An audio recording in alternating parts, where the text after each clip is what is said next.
People talk about soldiers or Marines or airmen who are deployed and they're injured or shot and almost killed in combat. And obviously those are very traumatic events, but oftentimes the veterans I work with will talk about the betrayal of trust in some of the institutions that they were led to believe were there to help them.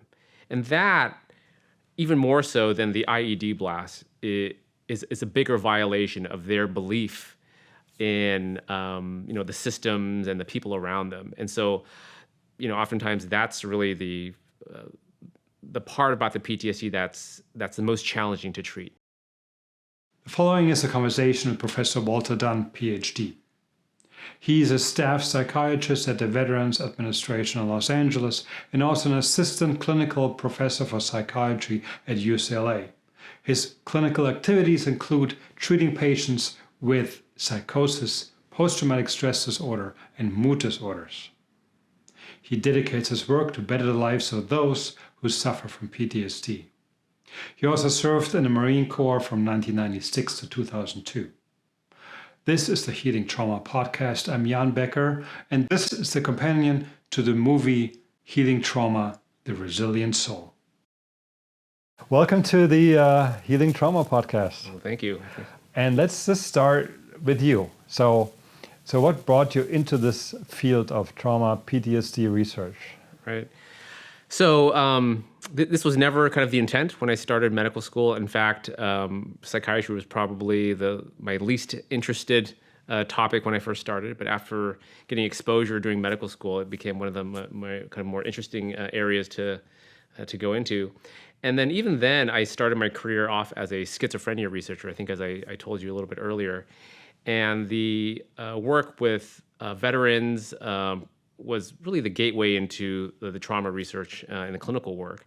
And part of that stems from my own experience serving in the Marine Corps. And so I served from 1996 to 2002. And so, of course, 9/11 happened right in the middle of that. And everybody was ready to get deployed overseas, go to Iraq, go to Afghanistan. But things take a little while to get kind of sped up, as people say. And so my contract actually, I completed my contract before my unit deployed. Actually, 6 months before my unit deployed to Iraq. So I never was deployed overseas, but of course I kept in touch with many of my Marine colleagues and friends, and of course. Spending that much time in the military, you really never lose that identity. And so when I went into psychiatry, we have the opportunity to rotate through the Veterans Administration, the VA, to treat veterans. And because of my military background, I had this advantage or unique kind of experience to really connect with that patient population. And so it really was my work with veterans that brought me to the trauma research and clinical work, because unfortunately, the prevalence of trauma amongst veterans and people who serve is quite high. It's much higher than the general population. And within the general population, it's about 3 to 6%, but amongst at least more recently returning veterans from Iraq and Afghanistan, it's about 20%. And so because of just my work with the veterans, it naturally became I naturally kind of came into the work with trauma and PTSD. Okay, you just mentioned 3% of the regular population are traumatized, veterans 20%. But I think as a first step, we kind of need to define just what is trauma and how would you, in a nutshell, describe trauma? Yeah. So before I even get there, I think it's an interesting comment that you make. 3 to 6% are traumatized, or 20% are traumatized. So that's actually, the numbers are 3 to 6% have PTSD, 20% of returning veterans have PTSD. So trauma is actually quite prevalent. And it's estimated 50 to 60% of the general population will have a traumatic experience in their lifetime. But as you point out, not everybody develops PTSD. So that's actually, maybe we'll talk about that a little bit later. But that's one of the interesting things, is that trauma is actually quite common, but fortunately PTSD is not that common. So but to your original question about what's trauma, it's I would define it as a very individual and personal experience. I think everyone's reaction to a quote unquote traumatic event can be very different. How people interpret events as being traumatic or not can be very different. But if you go and look in the dictionary or a psychiatric textbook, they'll talk about an event or series of events that can be physically, emotionally, or potentially spiritually threatening or harmful in some way that potentially leads to some type of disability or permanent disability afterwards. So I would say it's an event or a situation or a circumstance in which the person interprets it as threatening in some type of context. So event is probably the easiest to understand. So I'm assuming it could be like, let's say your friend, you go to a war zone, your friend gets killed right next to you, or you get in a terrifying car accident. But then there's this other trauma, right, where you build up over time, or you live in environments. Yes. For example, non-veterans, for example, there are people just being homeless for a year or 2 years. That's a traumatizing event. Or what do you think about adverse childhood environments that that are ongoing, right? Right. Absolutely. So again, the kind of textbook definitions, and people tend to think about it like, as you mentioned, a single event, a single kind of a life-threatening event. But if chronic situations are potentially even more devastating and more problematic than even single type events. So if you think about someone living without secure housing, or there's uncertainty about where their next meal may come from, that at a very basic level is a life-threatening situation. Now, it's not acute, right? And it happens over time, and unfortunately, it's something that's persistent. But those type of adverse events certainly contribute or can be interpreted as traumatic events. And for the soldier in the field, so that's a huge magnitude of many times over, because that's not only being not having food; it's about getting killed. Absolutely. And then, a common scenario that I come across with a lot of veteran patients is I ask them, was there a single event that led to your symptoms, your PTSD, or and oftentimes they can point to, again, a single event, an IED blast, a firefight in which they were almost killed or injured, but oftentimes they'll tell me it was the entire deployment over a year. Right, and they'll say that there wasn't actually a specific situation that they can point to, but it was the chronic stress of being deployed in a combat zone. Right. Again, there's not the food insecurity or the housing insecurity, but you can see a parallel there where there's this just persistent level of stress that over time leaves an indelible mark. And that eventually leads to symptoms that sometimes we define as PTSD. Yeah, so let's talk about the symptoms in just a little bit. But there's always one word I always stumble about, and which I think describes the mind of a traumatized person very well, and that they approach the world around them trauma-informed. Mm-hmm. So basically, the trauma taught them something that switched their perception of the world. Right. Yeah, so this idea of trauma-informed, and we also use the term clinically as trauma-informed care. And it's really this approach, or it's an understanding that trauma is quite prevalent and probably more prevalent than we think, right? Again, to what we discussed a little bit earlier, people think about, PTSD is 3 to 6%, but in fact, 50 to 60% of people encounter some type of traumatic event. And so a trauma-informed world or trauma-informed care is this understanding that trauma is quite prevalent, and it shapes the way we see the world, how we interact with the world, and really kind of changes our perception about our own identities and the safety or lack of safety around them. So yeah, that probably translates into relationships right away.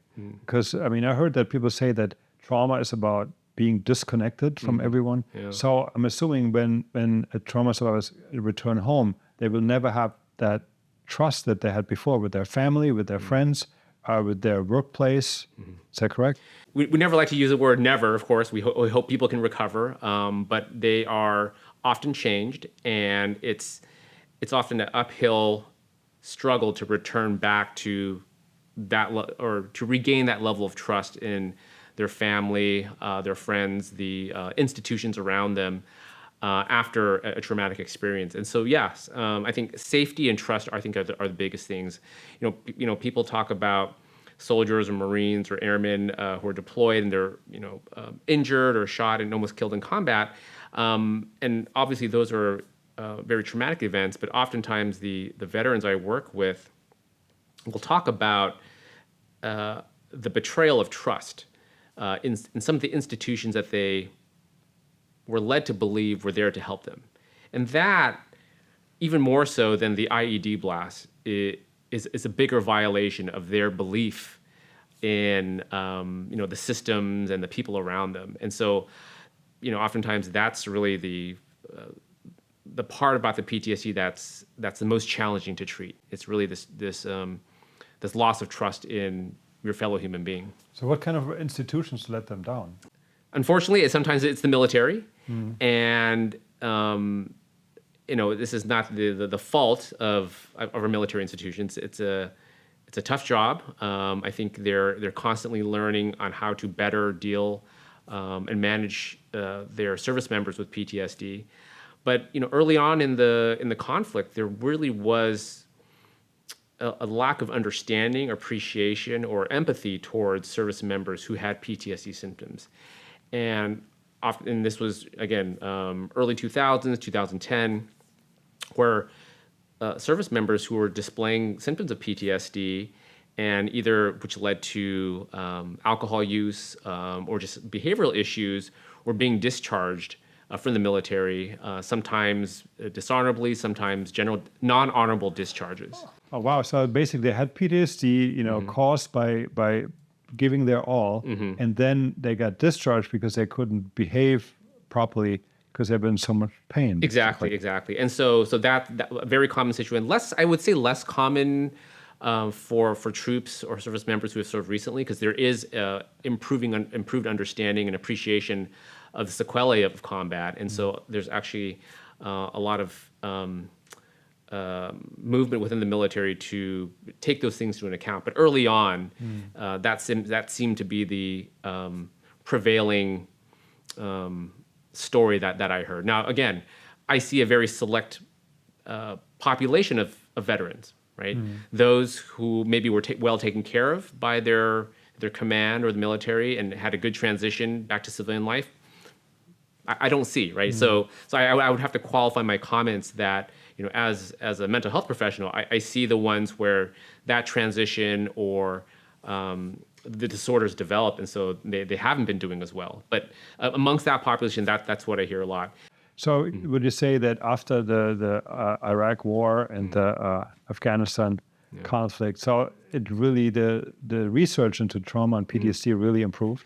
I think the research, I would say awareness and appreciation of PTSD and trauma really improved. I don't know if we've made any huge advancements as far as treatment. Amongst all the psychiatric disorders, we actually have the best preclinical models, or what we call animal models, of PTSD, this idea of fear and fear extinction. And so the basic biology of PTSD, actually, we somewhat understand much better than things like schizophrenia or depression or bipolar disorder. But the treatments are still lacking. We have what we consider the gold standard treatments, which are trauma-focused therapies, such as prolonged exposure or cognitive processing therapy. And those continue to be kind of our mainstay approaches to treating PTSD.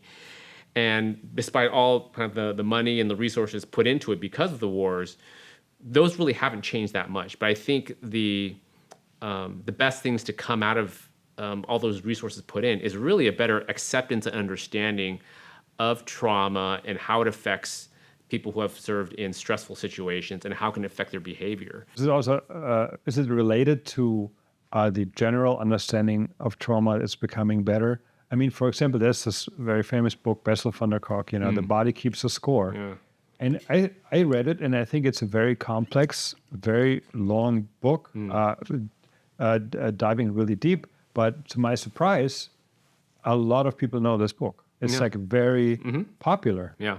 And that kind of shows me that, well, this is becoming a more prevalent topic, not only in the veteran community, but also the whole society. Absolutely, yes. I think, again, I don't know if at the leading edge of science, do we understand trauma any differently? But certainly, I think amongst the general population, there's a greater understanding, appreciation, and empathy about people who have endured trauma. Okay, now let's dial it back a little. Now I want to talk about how it manifests, right? So there are these three words that are popped up to me: hyperarousal, intrusion, and constriction. So they kind of describe the three different general ways how trauma manifests. Would you be able to just dive into those? Yeah, absolutely. I'm thinking how those map onto our formal definitions of trauma as outlined by the DSM. So, this diagnostic statistical manual that we use in mental health to diagnose and define disorders. PTSD has these four main kind of areas. So re-experiencing, avoidance, hyperarousal, and then and cognitions. And so I think the first term that avoidance. Hyperarousal. I didn't mention avoidance. Okay. Yeah. So hyperarousal. So if you think about symptoms of a PTSD, so somebody experiences something traumatic, life-threatening, and everyone's natural response to something like that is a fight or flight situation. Whether it's fight or flight, you need to mobilize your body's resources, energy, and cognition to escape that situation and escape it quickly, or fight back and somehow protect yourself, right? And you can imagine the hyperarousal is a manifestation of that. That you're constantly on guard, that you're easily or potentially quick to anger, because that actually mobilizes a lot of your resources. And then, in a life-threatening situation, that's completely appropriate. The way it becomes pathological in PTSD is that hyperarousal continues and persists even in non-threatening situations, or you tend to interpret safe situations as threatening. And so that level of hyperarousal, or that hair trigger to go into that fight or flight mode is very small. And so it doesn't take much to kind of get you into that hyper energetic state. Yeah, I talked to veterans, and they said they couldn't sleep for years, literally years. And then they just medicated and did all kinds of things to just deal with this without. So it must be very tough. Right. I mean, you can imagine if you're in a combat situation, in a war zone, it's to your advantage not to be in a deep sleep, right? If something occurs, if there's enemy activity, you want to be able to wake up at a moment's notice. It shouldn't take much to wake you up, and you want to be able to grab your weapon and defend yourself. But if you're in a very deep sleep and you're not likely to wake up, potentially there's bad outcomes. But of course, once you get back home, your body or your mind should be able to turn that off. But oftentimes that's not the case. And so that high level of awareness, that hyperarousal or hypervigilance, as they call it, continues to persist. And our bodies aren't designed to stay in that state chronically. And I think that's one of the keys to PTSD, is that many of the symptoms that patients experience or have acutely, they can be protective, and oftentimes they're adaptive.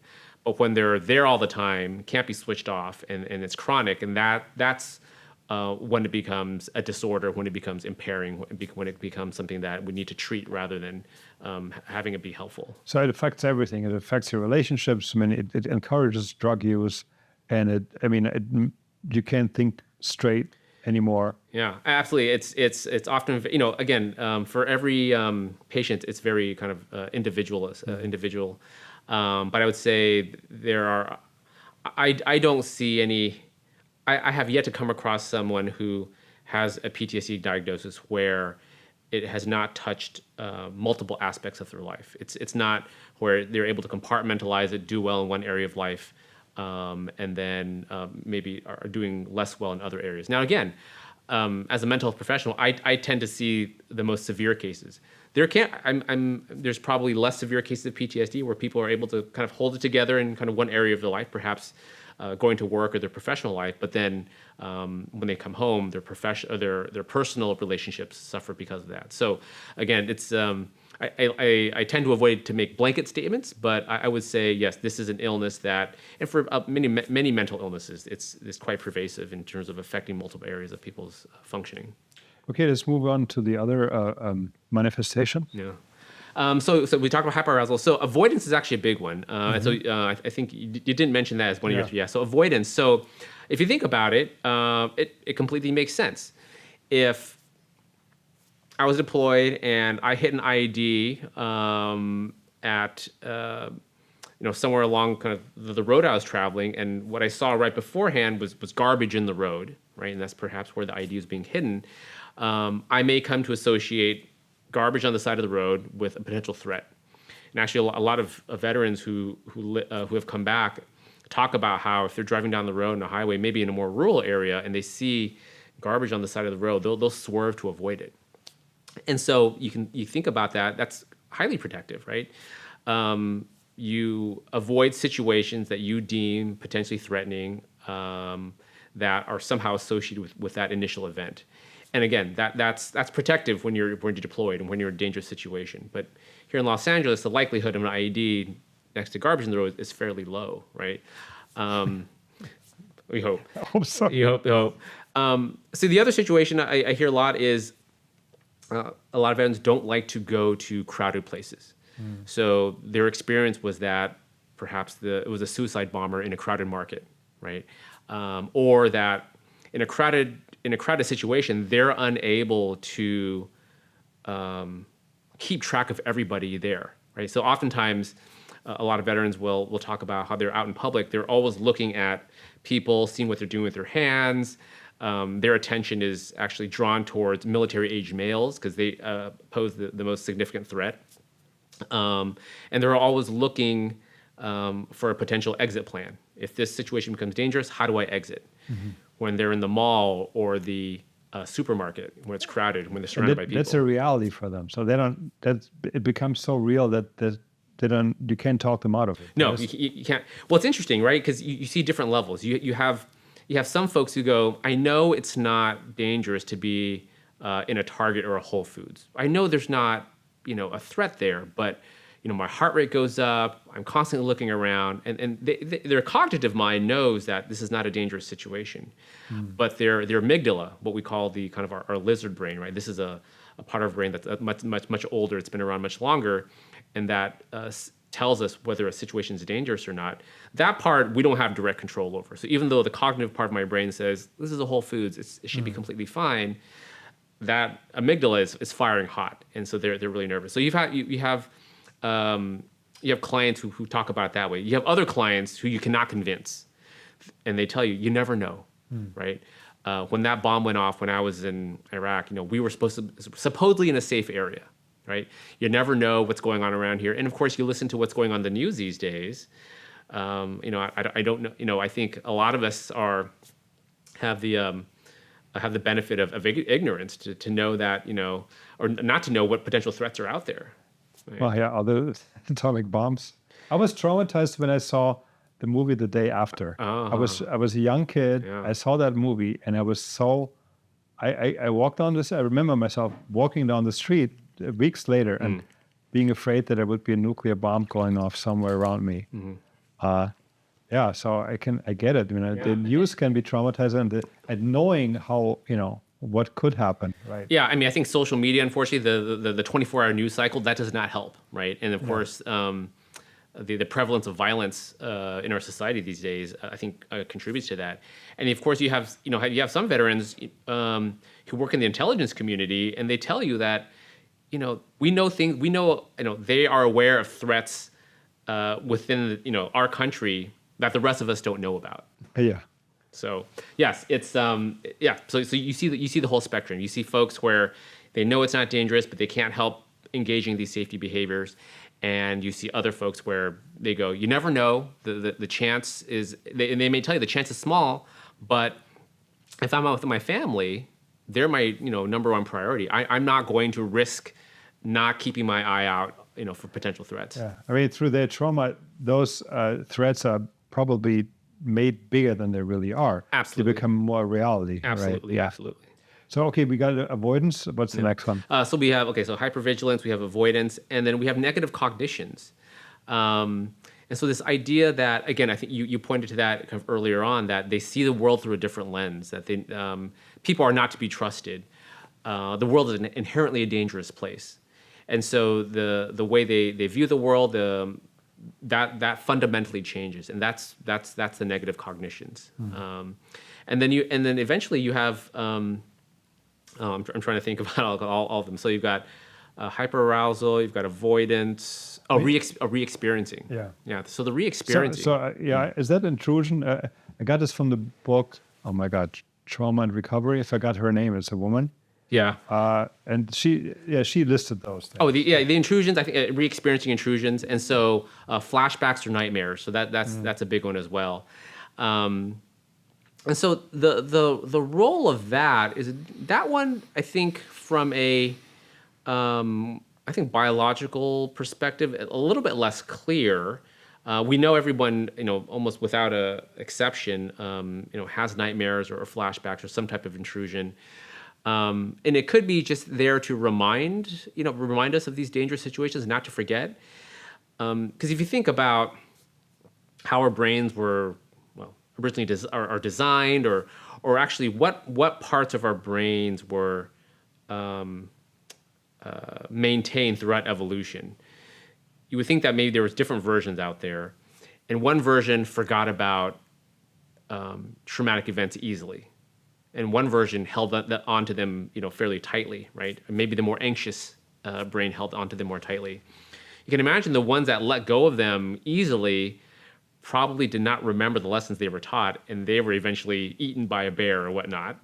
And those genes, or that version of the brain, never was propagated over time. So we are the products of the anxious mind. Yeah, people also say negative bias is natural to to humanity. Right, and that's because biologically we have evolved much slower than we have as a society, and so we have the luxury, or many of us, not everybody, but many of us have the luxury of living in urban areas and cities that are safe and that are not constantly presenting a threat to us. But the biology hasn't changed; it hasn't caught up, and so we have the negative bias of looking for danger. I mean, our biology started developing millions of years ago, right? So it can change in a few hundred years. Exactly. Yeah. So the re-experiencing the intrusion might be a mechanism there to kind of remind us. Don't forget that these situations are threatening. And just to kind of keep that at the forefront of our minds. Potentially the other interpretation of these intrusions or re-experiencing is that it's a memory or thought that it's a trauma that hasn't been fully processed yet, and because it hasn't been fully processed, it's stuck in that road to recovery. And so that's actually one of the ways we are viewing PTSD is that it's not a abnormal reaction to trauma, but in fact it's our natural reactions to trauma that has gotten stuck in the recovery process. So as I mentioned before, large portions of the populations have been exposed to traumas, but very small portions actually develop PTSD. But if you look at, if you expose 100 people to the exact same trauma within their first week or first month, 80 to 90% will actually exhibit very similar symptoms. But over the course of subsequent months, those symptoms will go away for a large majority of them, and it'll only be about 5 or 10% perhaps that have these continuing symptoms that we eventually call PTSD. So those 80% that go through it pretty easily, they process it. But what does processing mean? Yeah, that's a word we use a lot. Biologically, or mechanistically, it's a little bit less clear on how to kind of put it into kind of tractable terms. The way I understand processing is to understand the events and context in which the trauma happened, and to put it into the right kind of file it into the right places in our minds, so that yes, we understand that this was a dangerous situation. If we ever encounter it again, we should have our wits about us, but to also understand that my current situation now is nowhere similar to that. And so I don't need to maintain that level of hypervigilance or. And then I'm assuming that it works like this: when your mind understands it very well, then the body still probably lingers with that feelings and the reactions. Right. But then if you overrun that often enough and prove to your body with your mind that it's okay, the body kind of gives in. I'm assuming that, I mean, that's how I would probably. Yes. And so when we talk about the body, I think what we're talking about is maybe the amygdala, right? That part that we don't have like a conscious access to. And so, right. So actually, interestingly, there's different ways to address it. And so many of our trauma-focused therapies go at it from those different directions. So something called cognitive processing therapy is more of a logical cognitive approach. Again, kind of understanding, right? The prolonged exposure approach, where actually that tends to be actually more through the body first, where you're actually exposing yourself to reminders of the trauma. You actually want to reactivate a lot of those symptoms, but doing it in a safe place, and so that your body understands that, oh, actually, this is not dangerous. I don't need to ramp up my cortisol levels. I don't need to ramp up my heart rate next time I encounter that situation. Yeah, I heard that this kind of approach had a lot of criticism because people say, no, you're just re-traumatizing yourself in a different way, and it's not healthy. I mean, that's what I heard. People say. I'm not a specialist. Yeah, no, absolutely. It's it's interesting. If you look at the literature for that, the animal data certainly looks like it's very good, but humans are not animals, right? But if you look at the clinical trials, those results are actually quite promising, or not promising, but actually are very good. But the reality is, in the rollout to the kind of clinical population, it's been much more challenging for a variety of reasons. So number one is that it's not easy to do, right? So I am asking you to think about, remember, and potentially actually expose yourself to not exactly the trauma, of course, but situations that remind you of the trauma. And that's exactly what your brain is telling you not to do. And I'm asking you to do that over and over and over again, right? And yes, I think if it's done incorrectly, it can certainly be re-traumatizing. And part of the issue is that, number one, the uptake and the dropout. The uptake is low and the dropout is high, because people will start the process and they go, well, wait a minute. These are the feelings I'm trying to avoid. Yeah. And they stop. And then they stop, and if they only half through it, it makes it maybe worse. It potentially could make it worse, because what the natural reaction is avoidance. So I avoidance is, in my opinion, one of the most debilitating symptoms of PTSD, because it really disconnects you from the people around you, the ability to work, the ability to engage in kind of society. But it also is a way it's also a mechanism of perpetuating the PTSD. So the way we think about avoidance and perpetuating PTSD is that, again, I'm talking about the lizard brain, right? The amygdala. So the analogy I like to give is the dog bite model.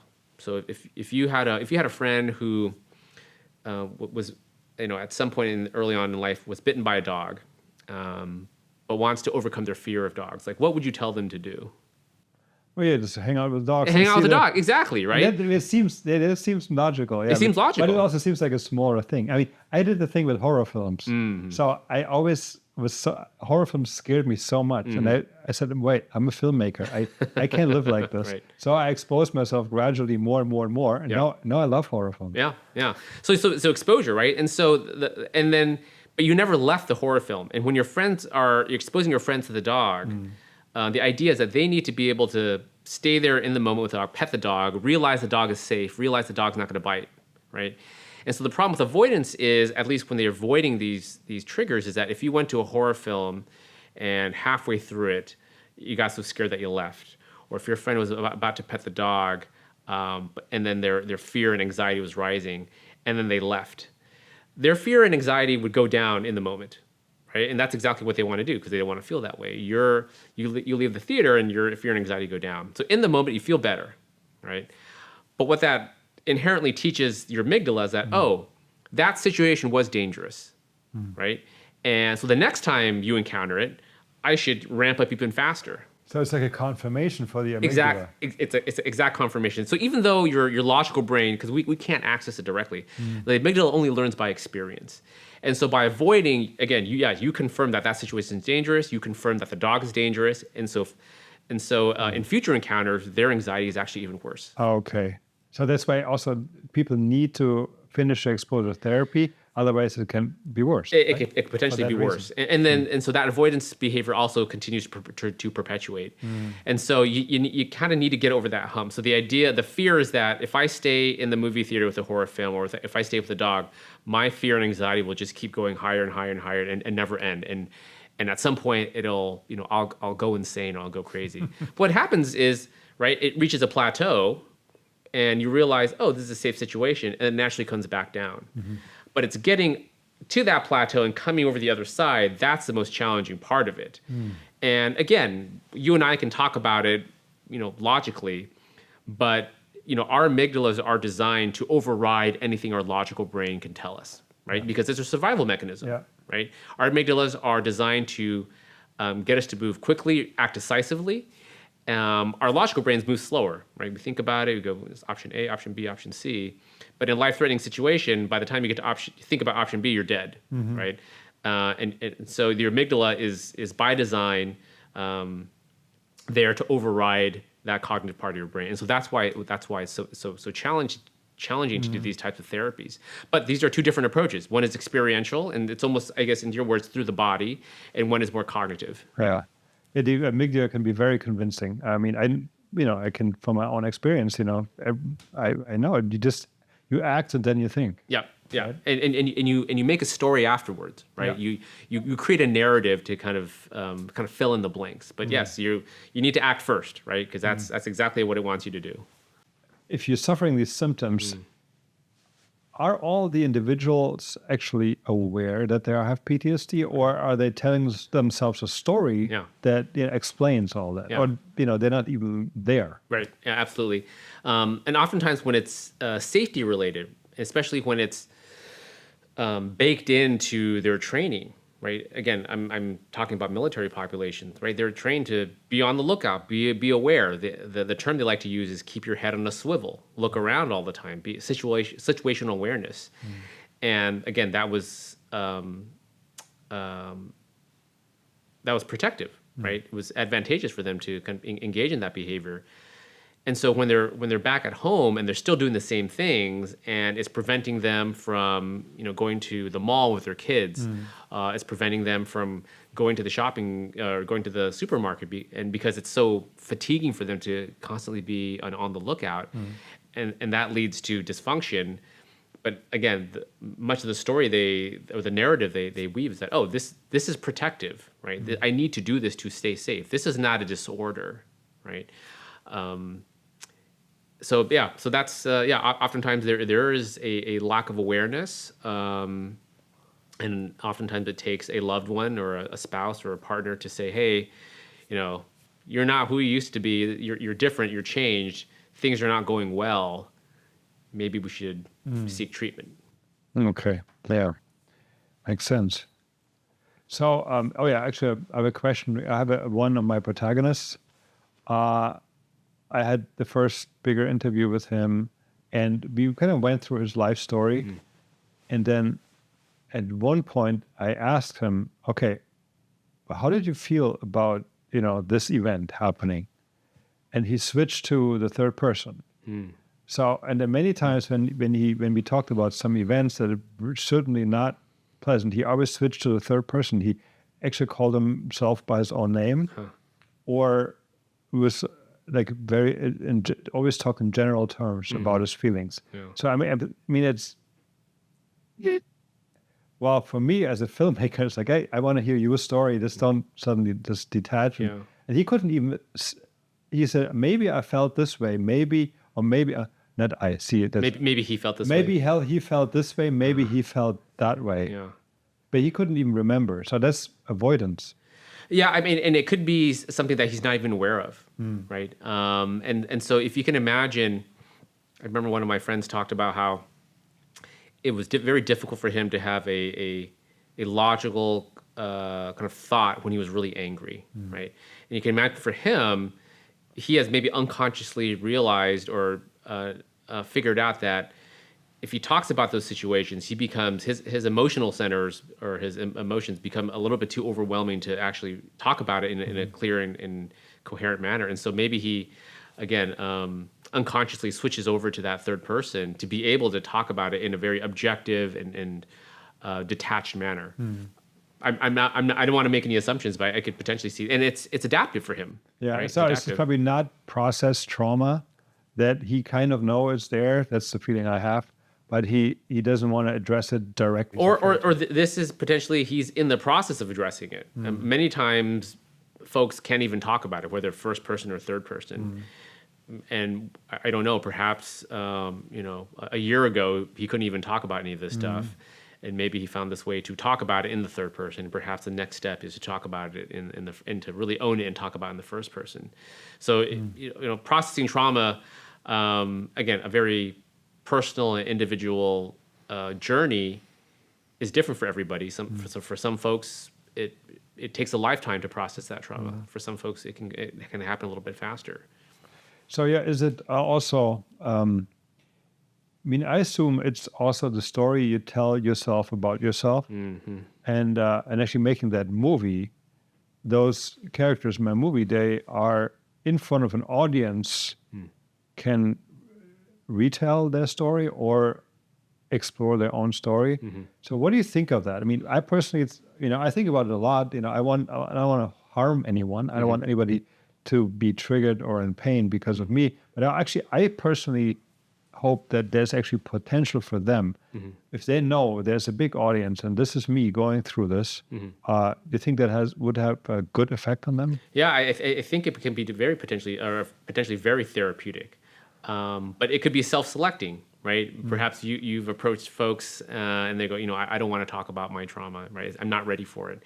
And for these folks, and for your protagonists who are willing to do that, they're perhaps at a place where, again, they can share their trauma, and hopefully, I would imagine that they're there to help other people, and that they can inspire other people who, again, they haven't even been able to tell the stories to themselves, and yet they're seeing people on stage sharing with a larger audience, and perhaps maybe that can inspire people to say, well, there's hope for me to maybe get to that point at some point in the future.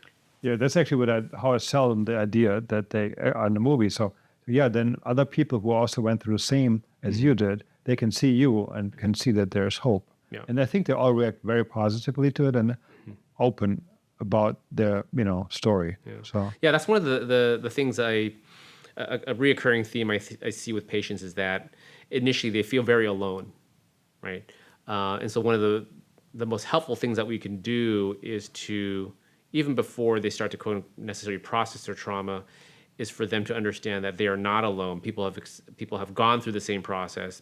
People are in the same place that they are, and that they've been able to overcome, because it can, again, even though it's personal, it is a shared experience. Again, unfortunately, large portions of the population have been traumatized, and I think for them to understand that and appreciate that people have been able to get to the point where they're back to kind of who they were before, that can instill a lot of hope. yeah, so I think a medium film is very good for this. You can really share, their stories on a very wide, to a very wide audience. Right.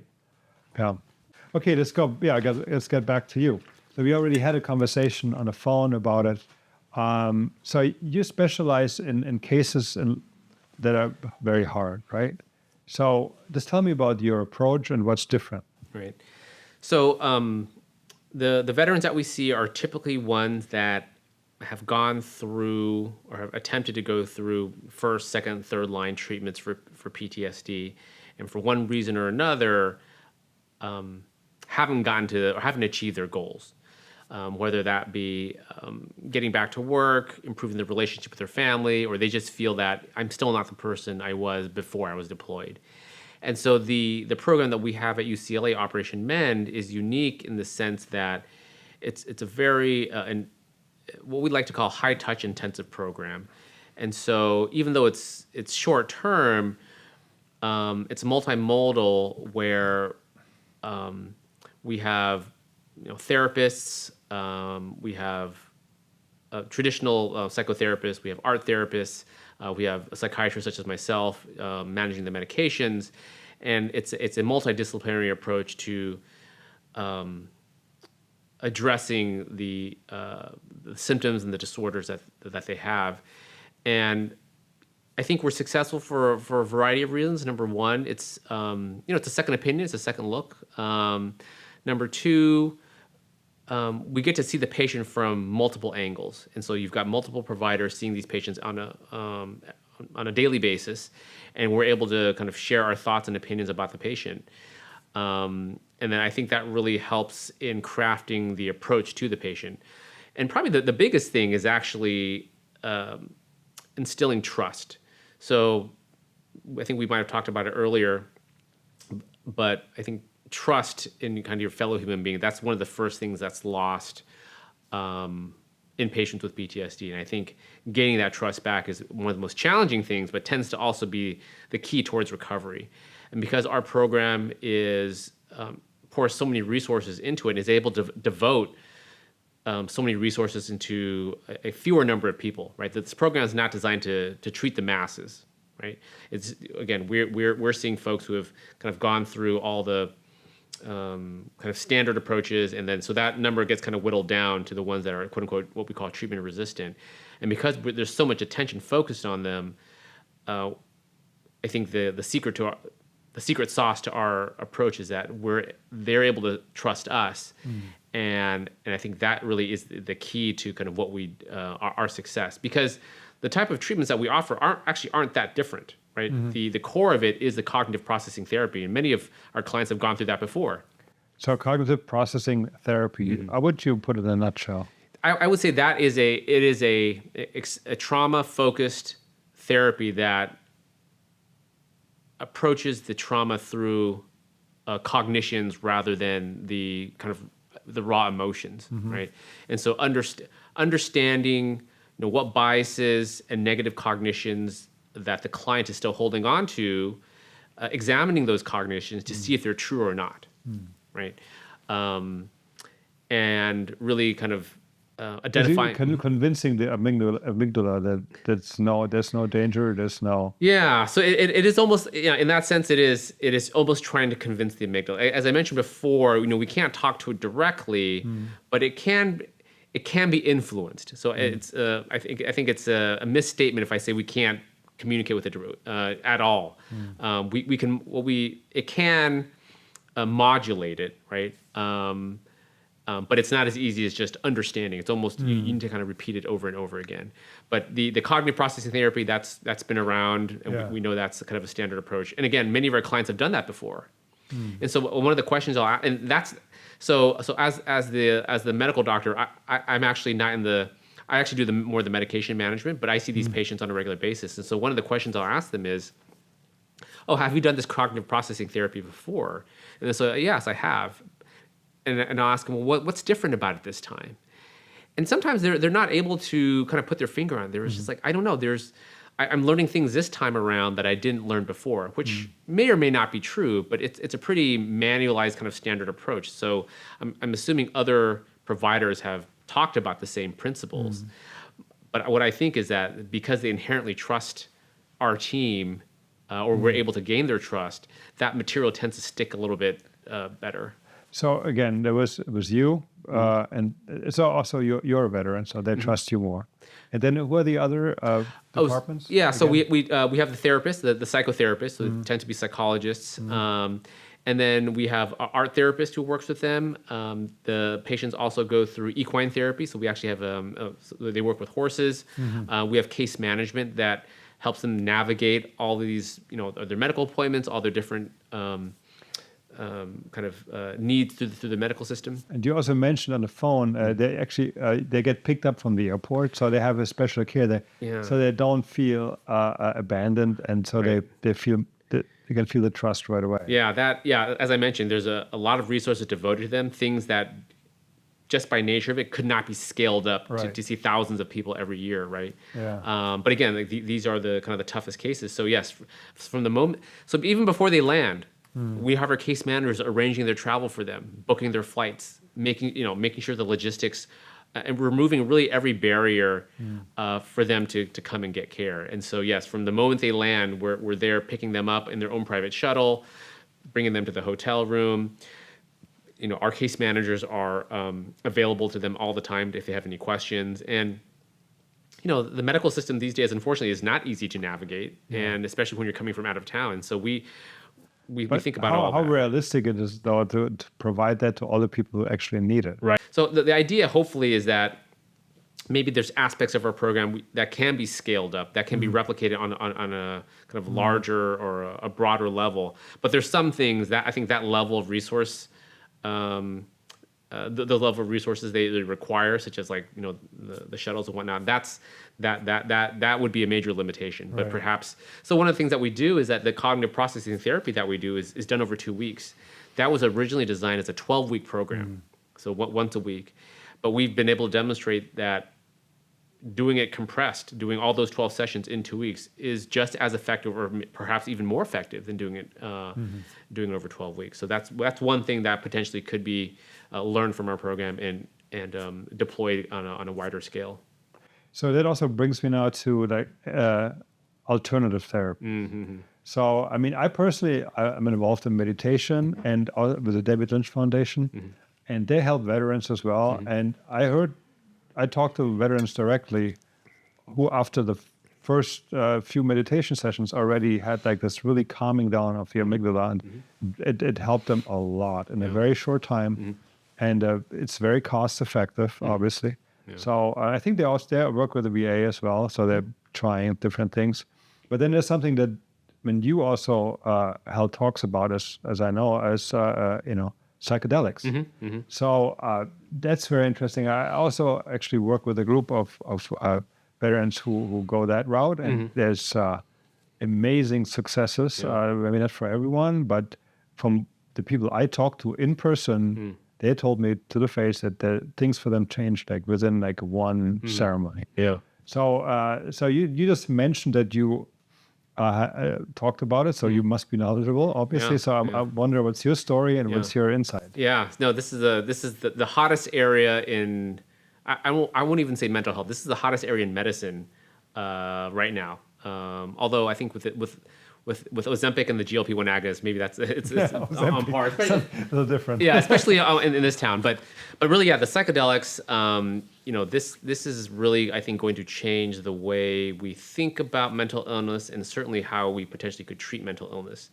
And so right now, MDMA-assisted therapy for PTSD will likely be the first quote-unquote psychedelic-based treatment that will be approved by the FDA. And so actually, the promised kind of decision date is August 11th, 2024, later this year. That's when the FDA has their deadline in which to make a decision. When is it? August 11th. August 11th. Yeah, so 2023. 2024. 24. Yeah, we already. Yeah, so by that, on that date or before, the FDA will say yay or nay to PTSD, MDMA-assisted treatment for PTSD. Oh wow. Yeah. Okay.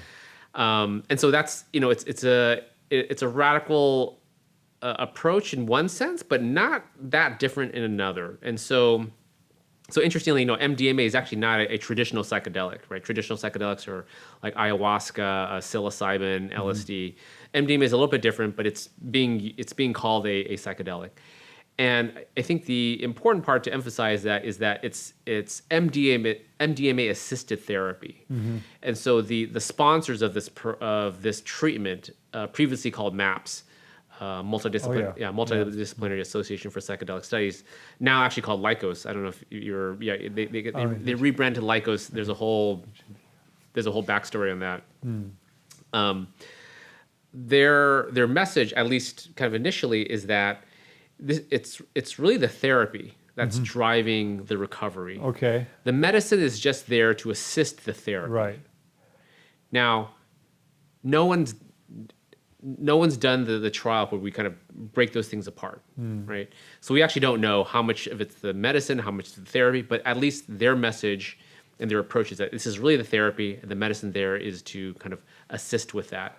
Well, I talked to a lot of people who took plant medicine also for other reasons, but it's always what they call integration. Uh-huh. So you can have all these amazing insights, But if it's not integrated into your life, Yeah. so I think they're right, and probably they worded this way also that gets approved, obviously. Yeah. But yeah, I can. That makes total sense to me. From one perspective, right?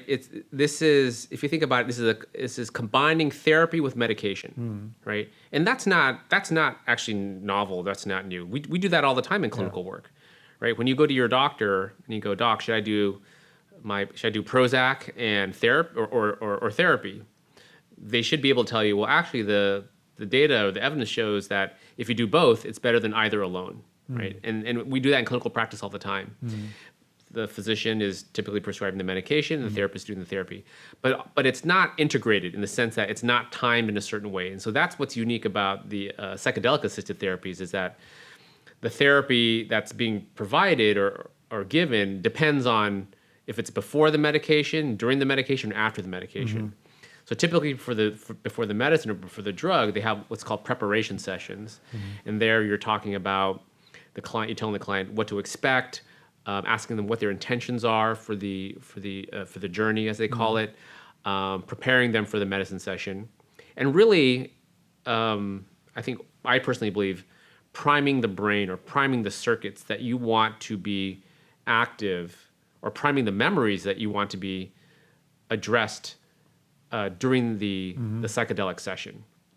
It's simple as, okay, what do you want to talk about? What are the things that you want to address in your life? What are the things that you feel are holding you back? And you may say, well, it was my relationship with my brother, my relationship with my mother, right?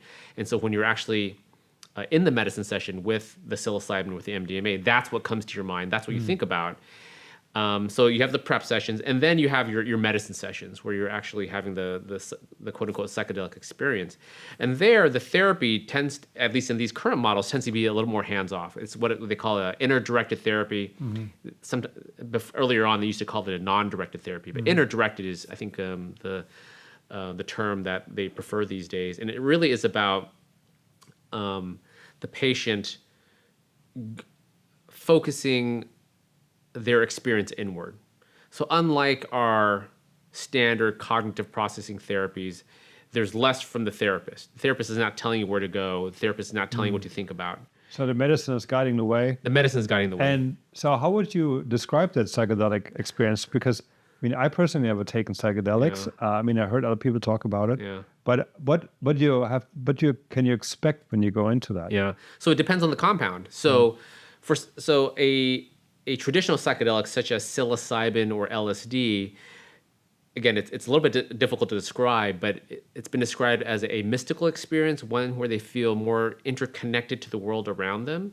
One, in the term ego dissolution is often used, one where they become part of the world around them, and that leads to insights that they normally wouldn't have. For something like MDMA, it's a little bit different. So that's not a traditional psychedelic. So MDMA is also man-made, right? It doesn't come from a plant. It does not come from a plant, right? It was actually originally synthesized by Merck Pharmaceuticals in 1912. It was actually Oh wow! It was actually not even the end product. It was a precursor for I think a weight loss agent. Oh, weight loss. A weight loss agent, and so it wasn't discovered until, I think the psychoactive properties were not realized until decades later. That's completely synthetic. It's not from a plant, but the subjective experience there is when that's very different. It's a stimulant, but it also has very pro-social, what we call pro-social effects. So people tend to feel more connected to other people around them. They tend to feel more empathic. That's why it's often used in raves or parties. You just feel kind of more connected to people around you. And so it's not one where you're, again, it's not thought of as a psychedelic experience. But if you think about those pro-social effects, it engenders trust. And actually, that's why the MAPS folks decided on using MDMA for PTSD, because, as we mentioned earlier, that loss of trust is central to what I think a lot of therapists believe, and a lot of practitioners believe, that's central to PTSD. And that's the major challenge in the therapy component. If you don't have that trust with your therapist, that you're only going to get so far, right? But once you're able to engender that trust, then much more meaningful work can be done. So for our program, we devote a lot of resources to get that trust. For the MDMA-assisted therapy, you're able to make that connection with your therapist much quicker with the MDMA, and so that's one of the hypotheses as to why this treatment is so successful, because a lot of the literature that's come out actually has shown very impressive efficacy. So what are the success stories? Do you have some?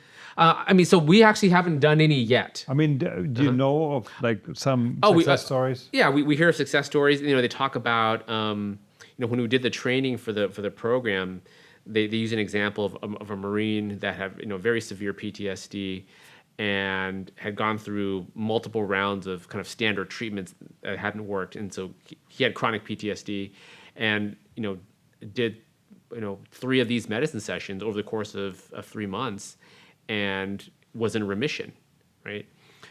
Basically meaning that no longer met criteria for the illness.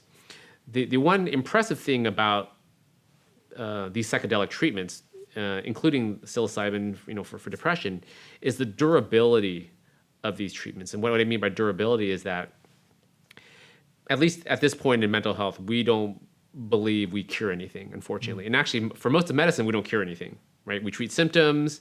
The only thing that we really cure is infectious diseases.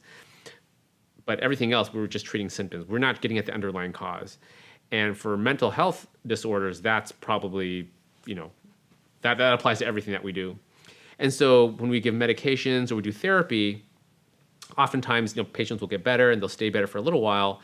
But then if they don't continue with therapy or they don't continue with medication, their symptoms will relapse, right? And so patients often have to be on what we call maintenance treatment. Oh, okay, I see, yeah. But for some of these psychedelic treatments, again, I'm not ready to call it a cure, but some of these stories, sound, very compelling, where they've done the 1 medicine session for psilocybin, they've done the 3 sessions of MDMA, and a year later, and then after that, that's the only treatment they received. And a year afterward, they've received no other treatments after that, and they're still in remission.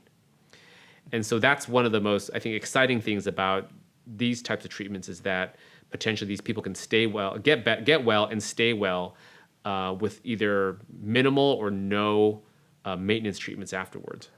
Yeah, I mean, that's what I heard as well. I mean, talking to the veterans in person, that they were changed people. It's like how the trauma changed them. Suddenly they were changed back. Yep. And they just they reconnected with their families. They stopped drinking. I mean, over drinking. They stopped aggressive behaviors. Everything, and within the shortest time. Right. But one thing I heard from the whole psychedelic world is that it's always the facilitator too. So turning this into like a standardized treatment must be very hard, because from my experience is that the facilitator has to be very, very good at what they're doing. Yeah. Then maybe the success, from what I learned by now, is that the success depends on the quality of the facilitators, not the product. Yes, okay, fine, but it's the facilitator. Yeah, I mean, I think from a research perspective, I would say that's an open question, meaning that really has not been tested yet, and so I think it's a testable hypothesis, right? Meaning that you can run a trial, you can have less experienced therapists or facilitators with more experienced therapists and facilitators, and see if how both groups pan out, right? I think intuitively, I think it makes sense, and I would buy into that. And if I had to make a guess, I would say yes. I would err on the side of having an experienced facilitator, and that would play more kind of an important role than the medication. But I think there's so many other variables that kind of factor into it, right? I think the patient themselves, how open they are to the experience, their own kind of personality structure, that all kind of plays into it. But yeah, at the end of the day, and that's one of the major worries in the field, is that not only, good therapists, just by definition, just are not kind of easy to come by, and then therapists or facilitators who are experienced in this type of treatment, right? This is not something that we are normally taught in our training, right? And so when this gets approved, let's say MDMA, for example, the number of folks who are currently trained in that modality of therapy cannot meet the demand out there in terms of patients who Right. need it, right? And so, yes, there'll be a very steep kind of learning curve for people to get trained on this. And even when you get trained on it, right? You know, you have to do your first one, and you're not going to be that experienced doing it. Now, if you talk to the MDMA folks, they'll actually tell you what's probably most important is actually not experience with MDMA, but if you're an experienced trauma therapist, that's probably the most important ingredient. And if you've got that foundation, which that we do, right? There's a lot of experienced trauma therapists. We can teach you the MDMA part, and then you can be a very good MDMA trauma therapist. So if you understand trauma and its nature, Yes. and then you learn about the MDMA very fast, and then you are a good, safe person to work with. Actually, yeah, absolutely. I think at the end of the day, I think again, even though people are focusing on the psychedelic a lot, the therapy experience, being just an experienced general therapist and knowing trauma is probably the highest on the priority list, and all these things kind of become secondary. My personal concern is that because there's been so much media attention and focus and enthusiasm about psychedelics, there are a lot of people in medicine, in just other kind of in the medical field who actually don't have any mental health experience who are getting into the psychedelic space, and I don't think they're actually well equipped to do this. I think there's a danger in general. I talked to somebody who wanted to make a big business out of it. They wanted to put it into pills and sell it as something amazing, and then people would probably use it recreationally, and it would probably hurt them too. Yeah. Because I assume when you suddenly get in touch with the the universe in the deepest way and meet God, and you come back and you're not made for this, you'd probably crash and burn. Yeah. So that's the tension that's happening right now, right? We went through something like this in the 50s and 60s, right? And it ended poorly. In 1970, the U.S. made this all illegal, and so this was kind of went underground for 30 years, 30 or 40 years. And so you've got a cohort of folks right now who want to kind of press on the gas pedal and move as quickly as possible because I think they believe that it works, and I think that's good. I think a lot of it's profit motive as well, unfortunately. And then you've got kind of the other side who are saying like, yes, they're cautiously optimistic. I think it can be very helpful, but let's do this right. Let's take it step by step, and let's not go so fast that we get all these adverse outcomes, and then the FDA pulls the plug on it because they say this cannot be rolled out safely. Yeah, I think this is my personal opinion. You can't just use it for everything. I think for something as severe as PTSD and trauma, we kind of need a fast track item. So when you say, okay, you just meditate for 30 years and you'll be fine. Right. So no, just maybe you do psychedelics and it takes you 2 weeks. Yeah. So, but there's never an easy way. So in this case, I think it's just turning off the amygdala and just rearrange something really quickly, and then the rest you need to figure out, but maybe with some help on the outside. Yeah. That's my impression I get from the whole psychedelics development. Yeah. I mean, I think as I mentioned before, we're not going to have nearly the number of facilitators needed to kind of meet that demand out there, and so psychedelics will not, at least initially when it's rolled out, it's not going to be the first line treatment, right?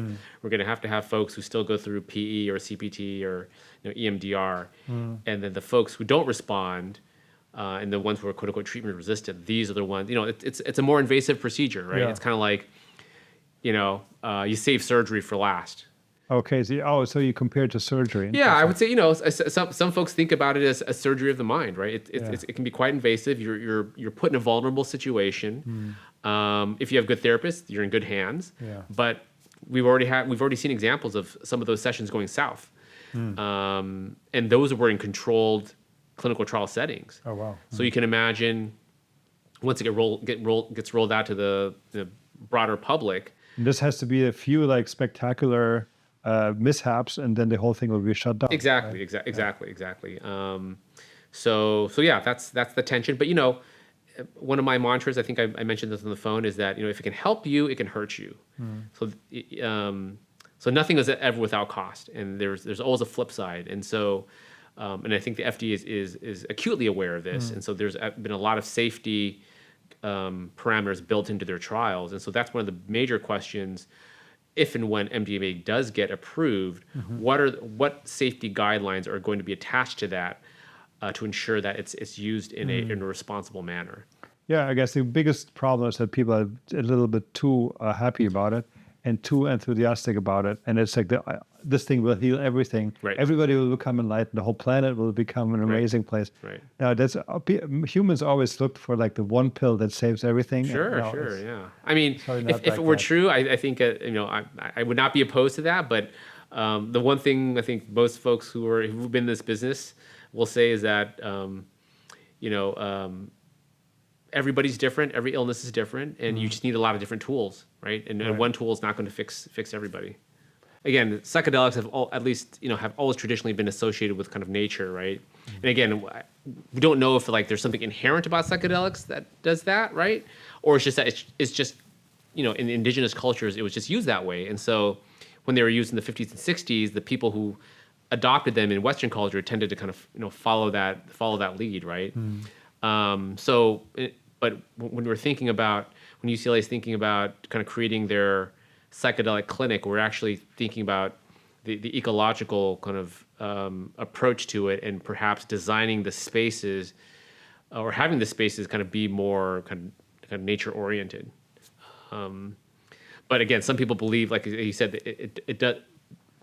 The medicine's kind of inherently kind of moving in that direction versus that's a choice that we've made, right? I don't know. Yeah. Yeah. And maybe a new culture can develop because, often enough, like Western culture embraced the Eastern tradition, for example, in a certain way, and they try to be as authentic as possible, but maybe that's not the right way to do it. So maybe you just have to make a more Western version of the same thing and use the same principles, and maybe blend them together and make them fit to our personality more. Yeah, that's possible. I personally have just dabbled in Buddhism a lot, and I did a lot of. I'm still meditating all the time.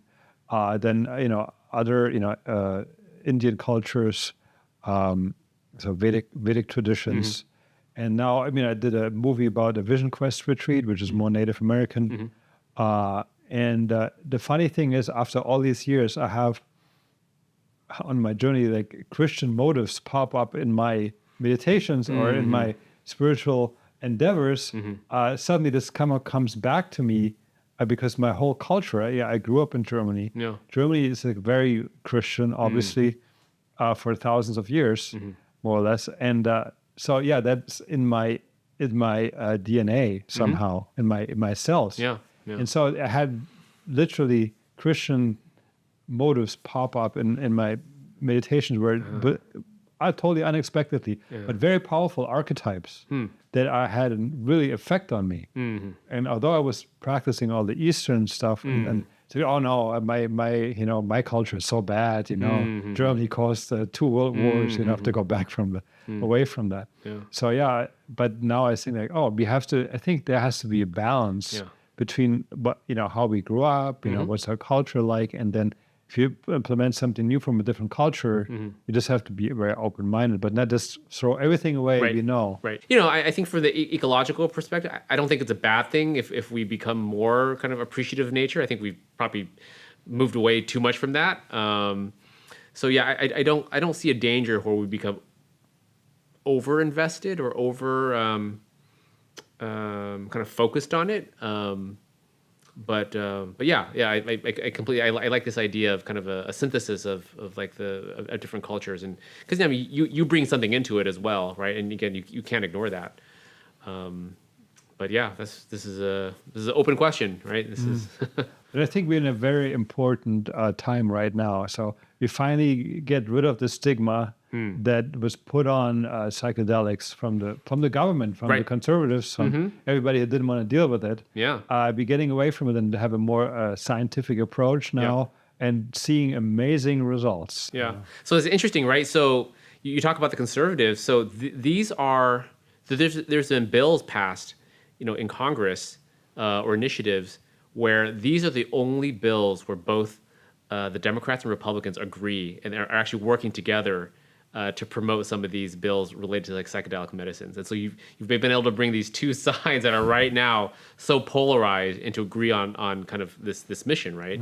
So Yeah, this and UFOs. Oh, yes, right, UFOs. That's right. So you're running a great program, very successful. Then there's the potential of, people work with psychedelics in the future. But what would you say to somebody who is sitting at home right now, family conflicts, maybe alcohol abuse, just, a lot of things going wrong. And where should they turn to? So what should they do to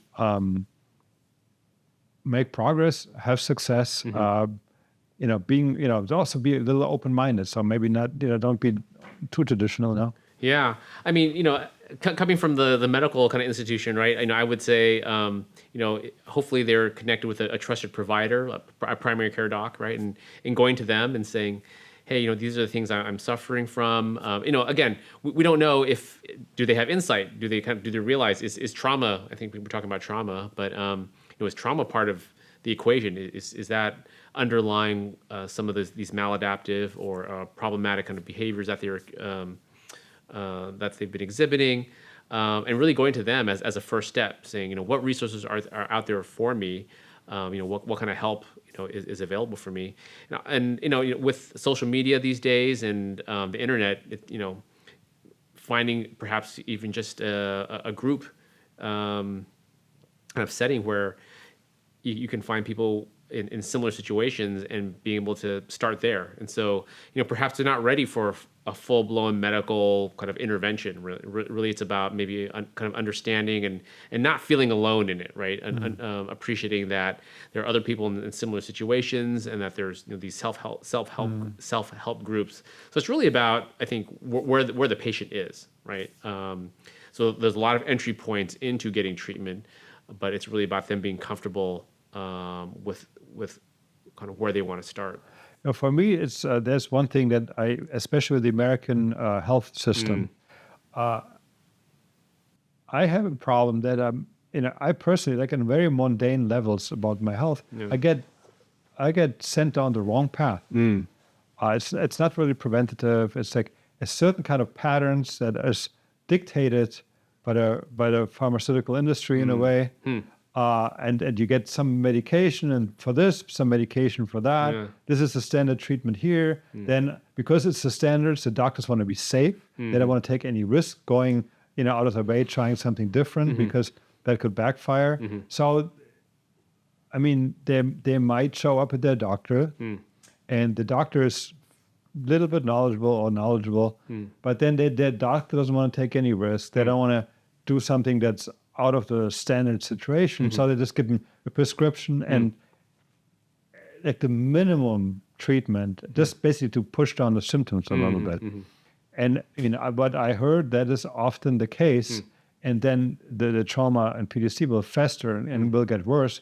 People losing years of their life, being in a place where they just trapped.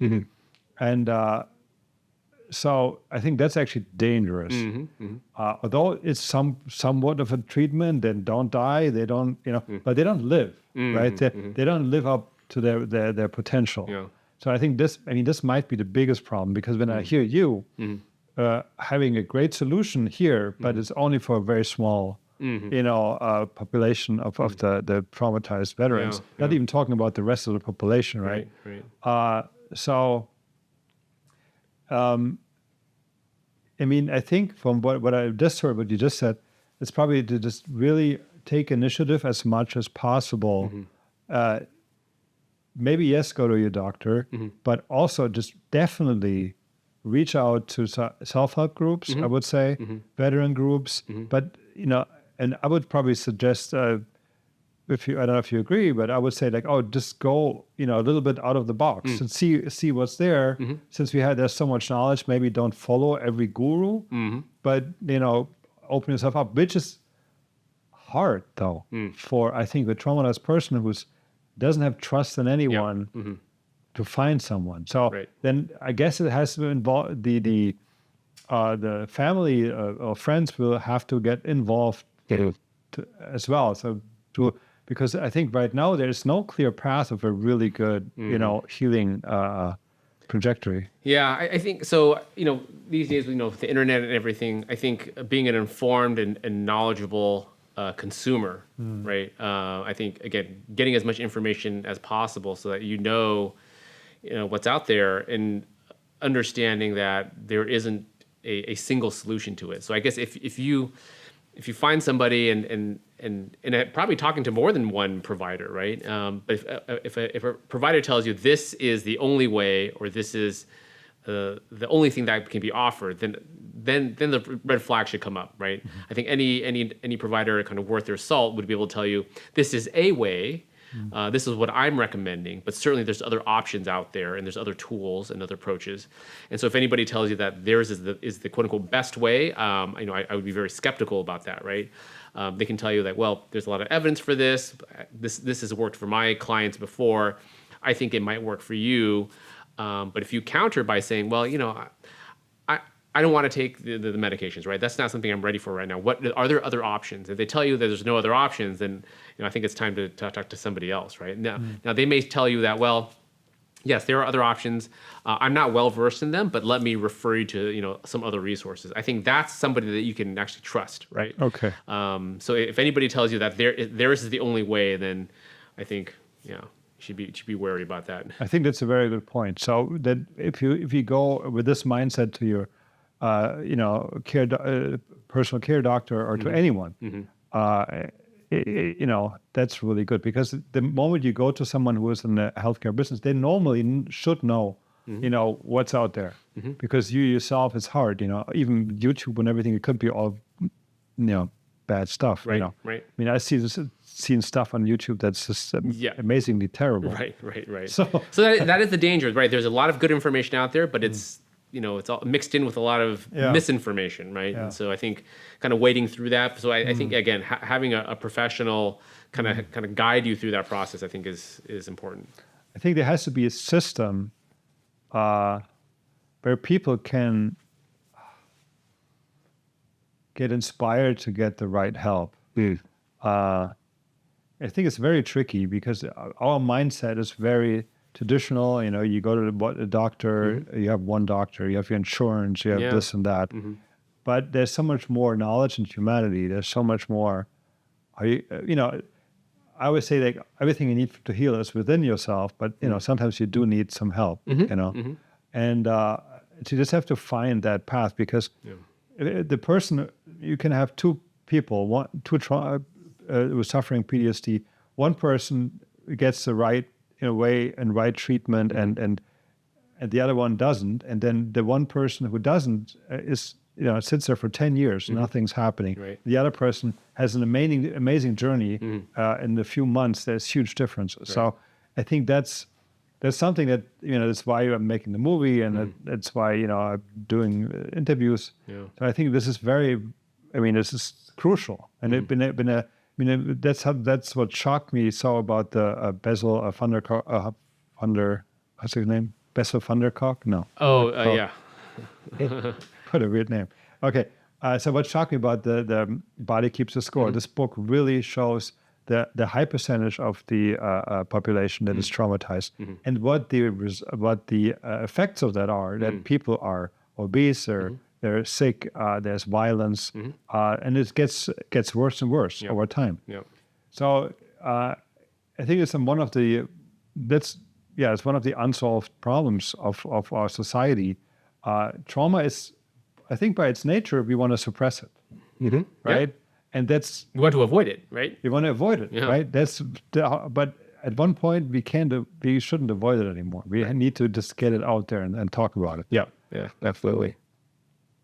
Yeah. So I'm just very I'm worried about the people that can't get out of their hole. So the VA, when I know the VA is, some people see it critically, but I think at their core they want to help the veterans, obviously. Absolutely. So what do they offer, for example? I think the VA is unique in that it's really the only healthcare system in the United States that I know of, kind of large healthcare system in the United States, that really is more than just the medical portion, right? There's a huge social portion. There's housing, there's job training. It's really designed to get veterans back on their feet and functional. And we know that just treating the PTSD by itself, let's just say we're able to get people into remission, there's still so many other things that are potentially missing in their life to try to get them back to full functioning members of society. And if they were not in the VA, I can't think of any medical system that will provide housing assistance and will provide job training or retraining for somebody, right? And the Veterans Administration does that. That's important for everyone. It would For be everybody important. in trouble, they should have help with mental health. They should help with housing, with community, all that. Yeah. And those resources are available to the civilian population, but they're not all under one umbrella. Right. And the navigation of that is extremely difficult, especially in a country like this, where it's not a socialist country, right?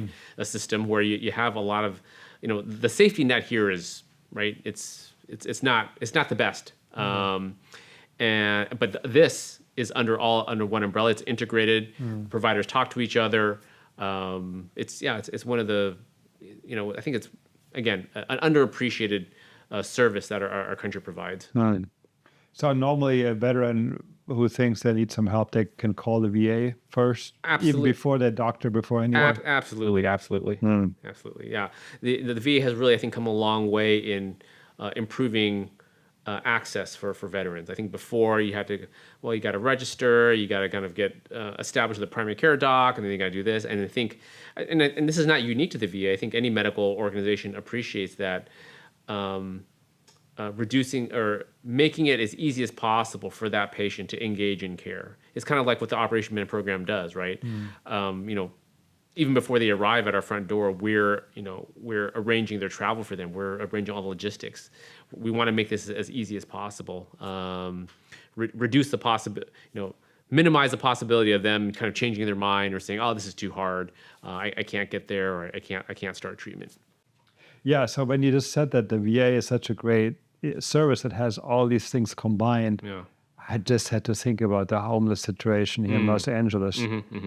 And these people need so much help from so many directions. It's not even funny. It's not only housing. It's not only housing. They're called homeless, but there's the reason for the homelessness is you have to figure out what that is. Yep. And a lot of veterans are in that situation, and it's quite shocking. Do you know of any? I mean, you're not in that field, but do you know of any organizations that try to do something similar like this, like the VA, just for homeless people? You mean not for veterans? I mean, I mean, there's a lot of nonprofits out there, for unhoused individuals. I don't know. Off the top of my head, but there's a lot. I mean, the LA Department of Mental Health has a huge outreach program just for the unhoused population. But as you kind of alluded to, it's not just the housing situation, right? Often there's a lot of serious mental illness underlying kind of their situation. That's why they're not housed. And so we, not just amongst veterans, but the whole field is appreciating that it's not just a housing situation. People used to think that, once you get them housed, things should be fine. But we hear plenty of stories where, yes, we put them in an apartment, and the caseworker comes to visit them, a month later, a week later, and they're living in a tent in the middle of their living room because they don't know how to, they've never lived in an apartment or a house before. They don't know how that works. And other ones where, yes, you've gotten the housing taken care of, but their underlying mental illness hasn't been addressed, and they're unable to kind of take advantage of those resources. They're mostly, I think, talk about trauma. They have like all kinds of different traumas, basically. They got trauma on top of things like bipolar disorder or schizophrenia. It's like, they need a lot of help. Yeah. Okay, so two things. First, I want to ask you, where you see the trauma treatment like 5 to 10 years, and then maybe some, closing thoughts or something that's still missing from our conversation? Yeah. So I think we've come a long way in terms of recognition of trauma, and so there's a lot of good tools out there. So I think really the next step is there's in parallel we can develop better treatments, and at the same time we can improve access and improve awareness, and so that folks can take advantage of what we have already. And at the same time, we understand that even though there's a lot of good tools out there, there's still going to be a portion of the population that, for whatever reason, doesn't respond to it, right? As we I mentioned before, we just need as many tools in the toolbox as possible, because even though we call it PTSD as if it were one illness, right? We call it depression as if it were one illness, but we know that it's a combination, it's a multitude of different illnesses. And I think even with PTSD, because there's so many kind of factors that are not biological, that are social, cultural, that you're going to need a variety of approaches to kind of reach all those folks that are out there. And so, having as many tools as possible is always my mantra. I think the psychedelic-based approaches will go a long way, and I think actually, part of that enthusiasm, even though it's a two-sided coin, right? Number one, we've talked a little bit about some of the downsides where people are maybe overly enthusiastic about it. But at the same time, because there's so much visibility, I think that's actually helping with the awareness and acceptance of treatments for mental illness or treatments for trauma. And so I think we can use that to our advantage to get people into treatment who maybe otherwise would not, because for whatever reason they distrust the kind of traditional medical system. But with the psychedelic-based approaches, they might be more open to doing that. I think understanding multimodal approaches, meaning that something like the psychedelics, where it's a medication plus the psychotherapy, right? Traditionally, treatments have been evaluated and approved as a what we call a monotherapy. This drug treats PTSD. This therapy treats PTSD. Combining those things together typically happens clinically, but never is formally evaluated. And I think the pharmaceutical industry, just for-profit entities who are looking to develop treatments, are beginning to understand those monotherapies have a limitation, right? And then that combining these things together actually can both improve efficacy and safety. And I think this will be a continuing trend in the future, and including digital therapeutics, right? What is that? Oh, so digital therapeutics would be like an app that's designed specifically to treat mental illness. I think the first digital app to treat depression was just approved a couple weeks ago. We've had digital apps that were approved to treat insomnia. There are digital apps out there approved to treat substance abuse. And when I say digital app, I mean these are things that are formally evaluated by the FDA. So these aren't just things that you just download off of the App Store. These are things that your physician actually has to write a prescription for, wow. and then it's actually covered by insurance, and then that's something that you can use. I just got an app from Kaiser. Oh, the app from Kaiser. They like to sleep better. Oh, sleep better. So that might be just a regular app. That actually might it's not. A regular app. Yeah, regular app. But there are actually apps. There's actually an app, or there's actually a digital. There's actually a digital treatment for ADHD. So it's actually a game that was developed. It's a game based, but it's been proven to actually help with ADHD symptoms. So these less invasive digital treatments, I think, can actually also kind of offer a lot, because you can think about it. They can be rolled out, quite easily. Yes. That's interesting, and I never heard of it. Yeah.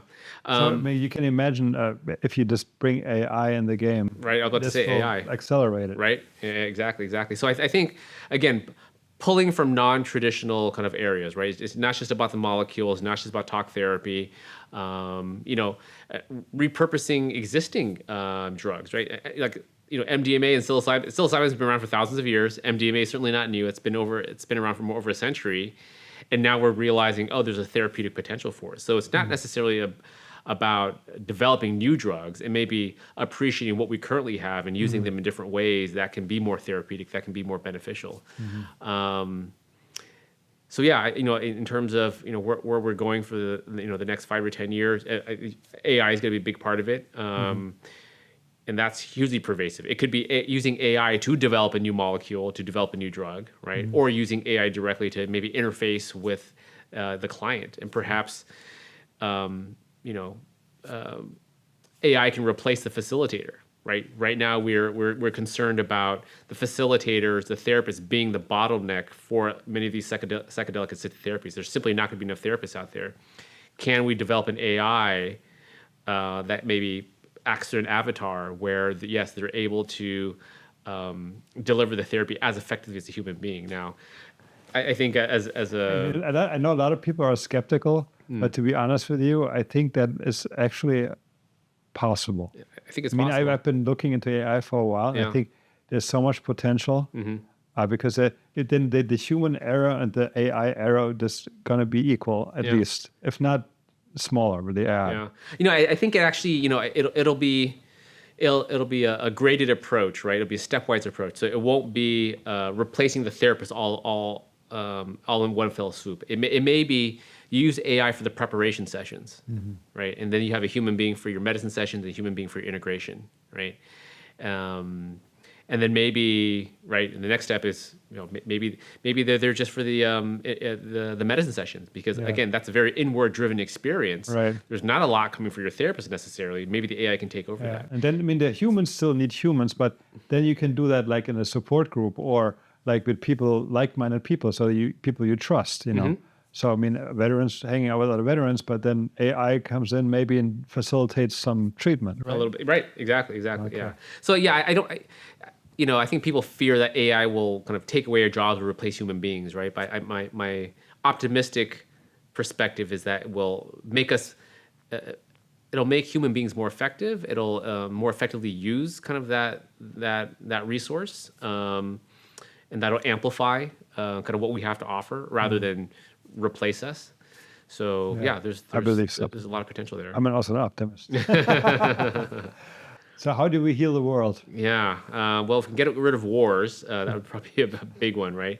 But I think unfortunately conflict is part of like human nature, right? And it seems to come in waves, right? 20 years ago, I think we were much more. I was much more optimistic about the future of the world, and then now we're at this place where it's not looking bright. But I think the pendulum swings, and I think as long as we learn, if we can learn from our lessons, right? I think we can't forget those lessons. Ironically, PTSD is not about forgetting, right? It's about actually maybe holding on to some of those past lessons too tightly. But I think again, if history, if we don't repeat history by remembering it, I think we can continue to make progress. It's very similar to what I tell my patients when they ask me, Doc, how long will it take for me to get better? And I always tell them it's never a straight line.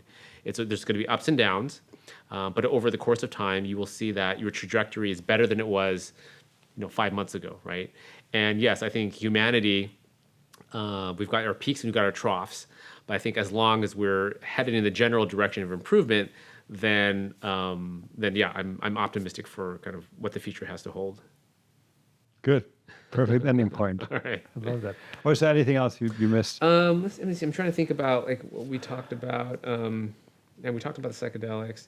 I think one. Maybe you asked about in your thing you sent me. What are some misconceptions about psychedelics, right? Yeah. And so one misconception or a popular misconception is that it's all about the drug, right? I think we emphasize that it's really at least in the current models, it's a combination of drug with a therapy. Concerns that this will be addictive. That somehow this will I think if it's used in a responsible way, I think there's never a complete absence of addiction kind of risk. And again, as I mentioned before, anything that has the potential to help has the potential to hurt. And so, but I think with these serious illnesses, you kind of have to take that risk, right? And it's, again, how do we deliver it in a way where we minimize the risk and maximize the upside? And then for the optimists, I think the problem is that this is a cure, right? Again, we're not ready to call it a cure, and it certainly won't treat every illness that we have.